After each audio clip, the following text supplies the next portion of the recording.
and listening to Breakfast with Ellie and Mark. And let's take a look at the papers in a moment. But first, as ever, welcoming your views. There we are, GBViews at gbnews.uk, at GBNews for your tweets. Let's just reflect on what Jack says to us this morning. Hi, fantastic show. Thank you, Jack. To combat the weather, I paint at night and rest in the day. Thermal curtains to keep the heat of the day out. I'm a veteran now, an artist. I think I may move to Scotland as I struggle to breathe in sunny Blackpool. Norma may have a flag to fly for Scotland in a moment. We'll hear about that. Yeah. And Cameron Walker, our royal reporter, having a great time in Scotland. Of course, yeah. Jeff says, good morning, great show as always. Thank you, Jeff, and good morning to you. And he says, I think that for the sake of basic needs of people, gas, water and electricity should be nationalised and never put in the hands of profit-chasing profiteers. Lots of handy hints coming in. Colin says, I'm fitting ceiling fans like they use in hot countries. They cost about £70. I'm changing our towels to travel towels. They dry 4 times quicker and take up a quarter of the space on the washing machine. Finally, I'm changing the way we cook using meat thermometers and metal skewers to halve cooking times. Blimey, you really are getting into the swing of it, aren't you? Yeah, I like Thank all you, the Colin. tips that come through, though. It is useful, isn't it? I've also had a tweet from Grace about the heat wave that we're in at the moment. She says, please ask people in this drought not to throw cigarettes out of moving car windows. That's a fantastic point, Grace. That hasn't been made yet because the ground is like a tinderbox, isn't it? And don't leave bottles lying around because they can act as magnifying glasses. And don't use a barbecue under any circumstance this weekend. Don't enjoy yourself. Full stop. No. Well, let's enjoy ourselves for the moment because we've got the papers. Joining us, former Liberal Democrat Minister Norman Baker and journalist Ella Wheeler. Thank you for coming in, both of you. And let's just fly the flag for Scotland. You've been up there recently? I've just come back from Aberdeen. I came back from by the train yesterday. Very hot up there. Really? In Scotland? Absolutely. So I have to tell Jack that he would find it still very hot if he went north of the border. Yeah, stay in Blackpool then. Right, okay. But you've spotted the Daily Mail, a royal story. How royal like story. Baker? Well, let's get away from droughts for a moment and climate change and Tory leadership contests. Now, this is about Andrew keeping his police bodyguards, and actually the cost of policing the royal family, as it were, is about £200 million a year. It's an enormous cost, which is way on top of the £85 million it costs for the replacement for the civil list each year. So, of course, the issue is what is the appropriate level of security? Now, we don't know that individually. I don't know that because we're not subject to the ins and outs of what particular threats exist. And if there is a particular threat to Andrew which is real and significant, then it's right that he should have a bodyguard. However, former serviceman in the Falklands, helicopter pilot. Indeed. But it should be based on risk. If there is a risk to a particular person, whether it's royal or not, then there should be some entitlement to security and protection.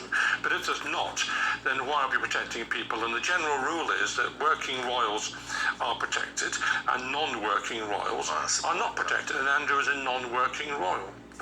In terms of risk, though, could he be at risk from those in the public that have not taken a liking to him? Well, I mean, it's possible, we don't know. I mean, there may be security information that I don't have which would justify this. What I would say is there are plenty of people who don't regard Andrew very highly, who may be not very amenable to him. And still the argument going on with Harry and Meghan as to who pays for their security when they come over here and whether that should still be within the remit of the Met Police Royal Protection Squad. And indeed, whether or not he's able to buy security, because that's what he wants to do. And there's some sympathy I think I've got with him that if he pays for it, then he should be covered. What I find strange about Harry and Meghan's attitude is that they seem to believe that they're more at risk in the UK than the US. I mean, the US people are gun control. mad. Yeah. I mean, there's guns everywhere in the US, and over here, I would think he'd be rather safer. Okay, Ella, let's have a look at a very different story in the Times about a gender-neutral Joan of Arc. Yeah, I thought I'd bring you some cultural news today. So inside the Times, there is, the thing about the Globe is that it, and particularly under the artistic directorship of Michelle Terry, who's been there for a number of years, she has introduced different interpretations of Shakespeare and other plays from different playwrights along the lines of kind of diverse casting, diverse kind of production. And so this gender-neutral Joan of Arc, the play is called I, Joan, is no surprise to those of us who've been keeping an eye on the Globe for a while. The thing is, and Michelle Terry makes quite a solid point for artistic freedom here, quoted in the Times, about the fact that theatres don't engage in the realms of reality. So what if we play around with a historical figure like Joan of Arc? The whole point of when you go and it's kind of you leave reality at the door when you go to the theatre and you engage in the world of the imaginative, and that's all very true and a very strong point. But the thing about the Globe is that for a while now, it has done gender neutral casting. It's done sort of able-bodied blind casting, where it's had people who were mute or deaf playing different characters. And what happens is these plays, whether it's Joan of Arc or Shakespeare plays, become all about the issue of the fact that it's a gender neutral character, rather than actually looking at the play itself and the content of the play. And correct me if I'm wrong, and I'm sure you will. That's fine for the actors, but if the story itself is about a female martyr, which was the whole point of the Joan of Arc story, what's the point to changing it to a gender-neutral stance? Yeah, well, I don't understand that.